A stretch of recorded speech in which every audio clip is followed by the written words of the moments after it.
রাজধানীর সোহরাওয়ার্দী উদ্যানে জাতীয় সমাবেশ করতে যাচ্ছে বাংলাদেশ জামায়াতে ইসলামী।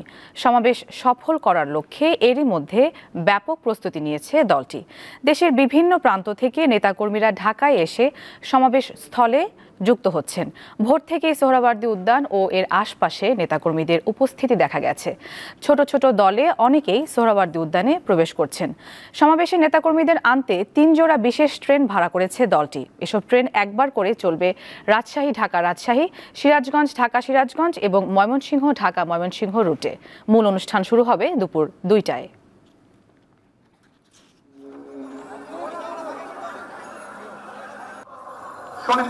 দর্শক, জামায়াতের সমাবেশের খবর জানাতে আমাদের সাথে যুক্ত হচ্ছেন সহকর্মী মাহিদুর রহমান।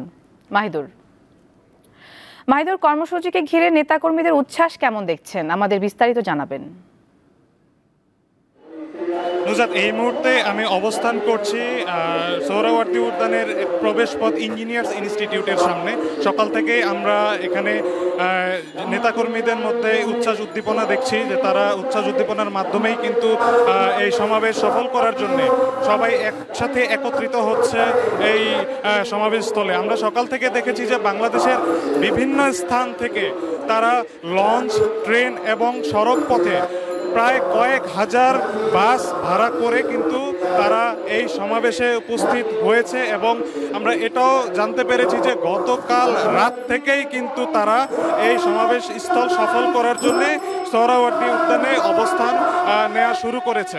আমি আপনাকে একটু জানিয়ে রাখতে চাই যে আমরা দেখেছি যে ঢাকা শহরের বিভিন্ন প্রবেশ পথ থেকে খণ্ড খণ্ড মিছিলে কিন্তু নেতাকর্মীরা তারা বিভিন্ন স্লোগানে এই সমাবেশ স্থলে উপস্থিত হতে শুরু করেছে। এই সমাবেশ স্থলের আজকের যেই সমাবেশ, তাদের জাতীয় সমাবেশ, এটি মূল পর্ব দুপুর ২টার দিকে শুরু হওয়ার কথা থাকলেও কিন্তু সকাল থেকেই তাদের সাংস্কৃতিক পরিবেশনার মাধ্যমে তাদের আজকের এই সমাবেশ শুরু হয়েছে।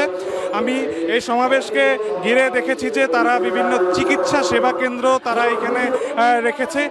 তারা আইন শৃঙ্খলা রক্ষাকারী বাহিনীকেও দেখেছি এখানে সক্রিয় থাকতে। এছাড়াও আমরা এটাও জানতে পেরেছি যে প্রায় ২০,০০০-এর মতো স্বেচ্ছাসেবক কিন্তু এই সমাবেশকে ঘিরে আজকে কাজ করছে।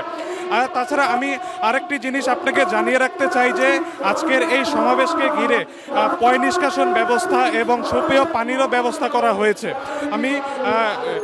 আমরা বিভিন্ন নেতাকর্মীর সাথে কথা বলেছি, অনেকেই আমাদেরকে জানিয়েছে যে স্বাধীনতার প্রায় ৫৪ বছর পরে এই প্রথমবারের মতো তারা এককভাবে এই সোহরাওয়ার্দী উদ্যানে তারা কিন্তু সমাবেশ সফল করার জন্য আজকে তারা এসেছে এবং তাদের এই সমাবেশ হচ্ছে মূলত ৭ দফা দাবিকে কেন্দ্র করে। এই ৭ দফা তাদের যে দাবি, এই দাবিটি তারা সারা বাংলাদেশের মানুষের মধ্যে পৌঁছে দিতে চায়। তাছাড়া আমাদেরকে আরও জানানো হয়েছে জামাতের পক্ষ থেকে যে আজকের এই অনুষ্ঠানে কিন্তু তাদের কোনো প্রধান অতিথি থাকছেন না, শুধুমাত্র সভাপতি থাকছেন এবং সভাপতিত্ব করছেন জামাতের আমির ডক্টর শফিকুর রহমান। আমি আপনাকে আরেকটু জানিয়ে রাখতে চাই যে আমরা কয়েকজনের সাথে কথা বলেছি, তারা দেশের বিভিন্ন প্রান্ত থেকে এসেছে। ইভেন গতকাল রাত থেকেই তারা কিন্তু এই সমাবেশ স্থলে আসা শুরু করেছে। আমি আপনাকে একটু দেখাতে চাই যে খাগড়াছড়ি পার্বত্য জেলা থেকে কিন্তু একটি মিছিল এই মুহূর্তে সমাবেশ স্থলে প্রবেশ করছে।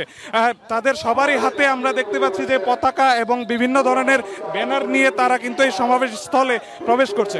তাছাড়া আমরা ঢাকা শহরের বিভিন্ন প্রবেশ পথে দেখেছি যে বিভিন্ন ধরনের ব্যানার এবং মেইন যে পয়েন্টগুলি রয়েছে, এই মেইন পয়েন্টগুলিতে বড় বড় ব্যানার দিয়ে কিন্তু তারা আজকের এই সমাবেশের যে ব্যানার সেগুলি রেখেছে এবং আমাদেরকে নেতাকর্মীরা এটিও জানিয়েছে যে আজকের এই সমাবেশকে তারা সফল করার জন্যে বিগত প্রায় ১ মাস ধরে তারা গণসংযোগ চালিয়ে আসছে এবং তারা এই সমাবেশের মাধ্যমে আজকে প্রমাণ করতে চায় যে বাংলাদেশ জামাতে ইসলামী তারা আজকের এই সমাবেশকে সফল করতে চায়। তো নুজাত, এই মুহূর্তে আমি আপনাকে জানিয়ে রাখতে চাই যে তাদের মূল অনুষ্ঠান দুপুর ২টা বেজে শুরু হওয়ার কথা থাকলেও কিন্তু আনুষ্ঠানিকতা এই মুহূর্তে শুরু হয়ে গিয়েছে। তো সোহরাওয়ার্দী উদ্যান থেকে এই মুহূর্তে আমার কাছে ছিল সর্বশেষ। নুজাত। দর্শক, সোহরাওয়ার্দী উদ্যান থেকে যুক্ত ছিলেন সহকর্মী মাহিদুর রহমান।